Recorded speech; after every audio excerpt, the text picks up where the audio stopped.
Mas mahina ang mga lalaki ngayon kaysa dati. Mas malambot, mas ligaw. Gusto mo ng patunay? Tumingin ka sa paligid. Mas mabuti tingnan mo sarili mong buhay. Mababa energy, walang agresyon, walang drive, walang disiplina, laging pagod, laging distracted, laging nakababad sa porn, junk food at walang kwentang scroll. Tinanggap mo na yung mahinang version ng pagiging lalaki tapos kinumbinsi mo pa sarili mo na normal lang. Diretsahin na kita. Alam mo ba kung gaano kababa ang average testosterone ng mga lalaki ngayon? Mga nasa 300, siguro 500 kung swerte. At ang sabi ng science, normal daw yan. Normal, tatawanan ka ng mga ninuno mo kung makita ka nila. Doble, minsan triple ang testosterone nila kumpara sa'yo. Hindi sila nabuhay na laging pagod, walang gana, walang ambisyon. Lumaban sila, nagtayo, nakipagpatayan para mabuhay. Ikaw, hindi ka pa makabangon sa kama nang hindi pinipindot ang snooze ng 10 beses. Hindi ka pa makagawa ng 10 push-up nang hindi hinihingal. At wag mong isipin na ikaw lang. Karamihan ng lalaki ngayon mababa ang testosterone, sira ang energy, walang purpose. Tinanggap na lang ang kahinaan na parang karapatan. Tapos sasabihin pa ng mundo sa'yo, okay lang yan. Tanggapin mo sarili mo. Hindi yan okay. Hindi normal to. Testosterone ang chemical na nagdidikta kung gaano kalakas ang apoy sa loob mo. Kapag mataas ang testosterone, may aggression ka, may lakas ang katawan mo, may presence ka. Kapag mababa, malambot ka, passive, madaling mabasag, at dyan nakapako ang karamihan ng lalaki ngayon. At ito ang ayaw marinig ng karamihan.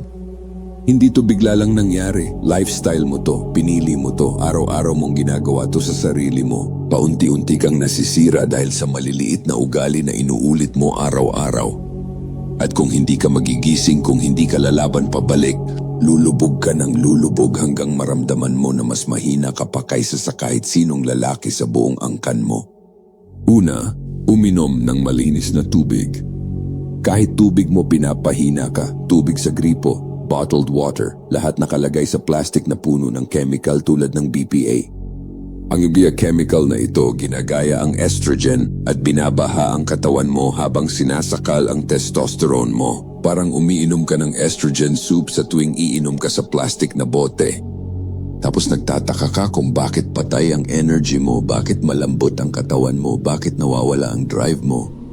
Simple lang, i-filter mo ang tubig mo, gumamit ka ng bakal o salamin na lalagyan. Tigilan mong lunurin ang sarili mo sa chemical na pumapatay sa pagkalalaki mo. Ikalawa, umiwas sa processed food at junk food. Ang modernong pagkain ginawa para mabusog ka pero hindi para palakasin ka. Processed na pagkain, puno ng seed oils, asukal at peking ingredients. May calories pero walang nutrisyon.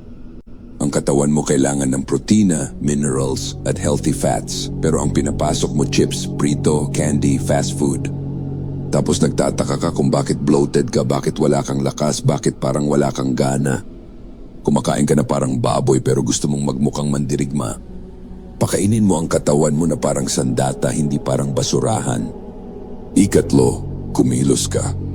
Masakit pakinggan, pero totoo. Malalambot ang mga lalaki ngayon dahil masyadong madali ang buhay. Halos hindi ka gumagalaw. Buong araw kang nakaupo. Oras-oras kang nagsuscroll. Tapos nagtataka ka kung bakit hindi gumagawa ng testosterone ang katawan mo. Ang katawan mo umaayon sa hinihingi mo. Kung wala kang hinihingi, wala rin itong gagawin. Bakit siya gagawa ng lakas kung ang ginagawa mo lang ay humiga at magsalsal sa kama? Simulan mong paghirapan ang lakas mo. Maglakad ka, magbuhat ka ng mabigat, itulak mo ang katawan mo sa limit, ilagay mo ang sarili mo sa hirap. Doon tumutubo ang growth sa labas ng comfort at marami sa inyo araw-araw nagtatago doon. Ika-4, mag-control sa pagkain. Mas mabilis pinapatay ng obesity ang mga lalaki kaysa sa kahit ano. Ang taba ginagawang estrogen ang testosterone. Totoo yan. Habang dumadami ang taba mo, mas nagiging feminine ang katawan mo. Science na yan. Kaya ang mga lalaking mataba nagkakaroon ng dede, nawawalan ng energy at pakiramdam mahina. Sinasabi ng modernong mundo na okay lang ang dad bod, pero ang totoo sinisira ng taba ang pagkalalaki mo. Sunugin mo ang taba, magkaroon ka ng disiplina, o magpanggap ka pa rin na walang epekto ang katawan mo sa pagiging lalaki mo. Ika-5, gawing presko ang bayag. Mukhang nakakatawa pero totoo. Masikip na pantalon, synthetic na underwear, lahat yan nagpapainit sa testicles mo. At ang testicles mo ang pabrika ng testosterone. Kapag pinainit mo, bumabagsak ang production. Simple lang, tigilan mong lutuin ang bayag mo. Matulog ka na magaan ang suot o kung kaya walang suot.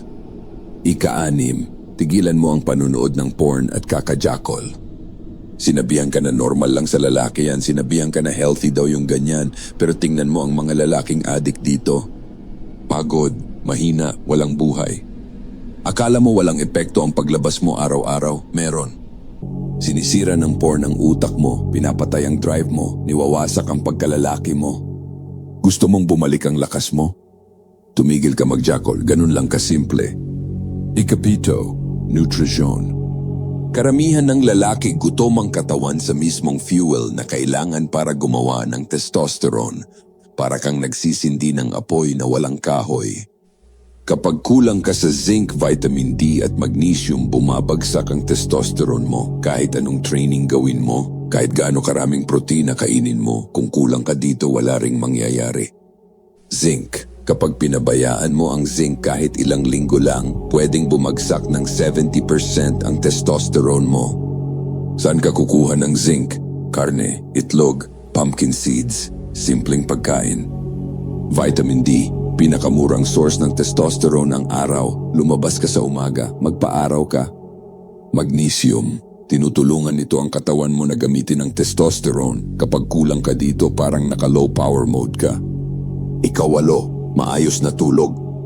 Bawat oras na binabawas mo sa tulog, binabawasan mo rin ang testosterone mo. May studies na nagpapakita na kapag 5 oras lang ang tulog mo, pwedeng bumaba ng 15% ang testosterone mo. Gawin mo yan ng ilang linggo, parang sinisira mo na rin ang sarili mo. Kailangan ng katawan mo ng 7 hanggang 8 oras na malalim at tuloy-tuloy na tulog, hindi optional ang tulog. Sa tulog binubuo ang pagkalalaki mo. Ika-9, mag-training ka. Tahimik na pumapatay sa iyo ang stress at karamihan sa inyo nalulunod dito. Sobrang pag-iisip, sobrang pag-aalala, puro drama. Pinapatay ng stress ang testosterone. Paano mo lalabanan ng stress? Mag-training ka. Ang daily exercise kayang bawasan ang stress ng halos kalahati at hindi lang lakad sa treadmill, magbuhat ka ng mabigat. Squats, pull-ups, push-ups, mga galaw na pinapagana ang buong katawan. Kapag nagbubuhat ka ng mabigat, bumababa ang stress at tumataas ang testosterone. Bawat rep na ginagawa mo, signal yan sa katawan mo na kailangan mo ng lakas. Pero kung nakaupo ka lang buong araw, iba rin ang signal. Hindi niya kailangan ng lakas, hindi niya kailangan lumaban. Kaya bumababa ang testosterone. Mag-training ka o manatili kang mahina. Ika-10, magkaroon ka ng purpose. Dito pumapalpak ang karamihan ng lalaki. Pwede kang kumain ng tama, pwede kang mag-training, pwede kang matulog ng maayos. Pero kung wala kang purpose, hindi kailanman aabot sa rurok ang testosterone mo. Ang katawan mo tumutugon sa isip mo. Ang lalaking walang direksyon, walang goal, walang hinahabol, mananatiling mababa ang testosterone. Pero kapag ang lalaki may purpose, may target, may hinahabol, may kinakaharap na hamon, tumataas ang energy, tumataas ang drive, tumataas ang testosterone. Kapag wala kang dahilan para bumangon sa umaga, unti-unting nabubulok ang pagkalalaki mo. Mag-set ka ng goals, harapin mo ang hamon, manghingi ka ng gabay sa may likha. Diyan nagsisimula ang tunay na lakas ng lalaki. Pwede na akong tumigil dito.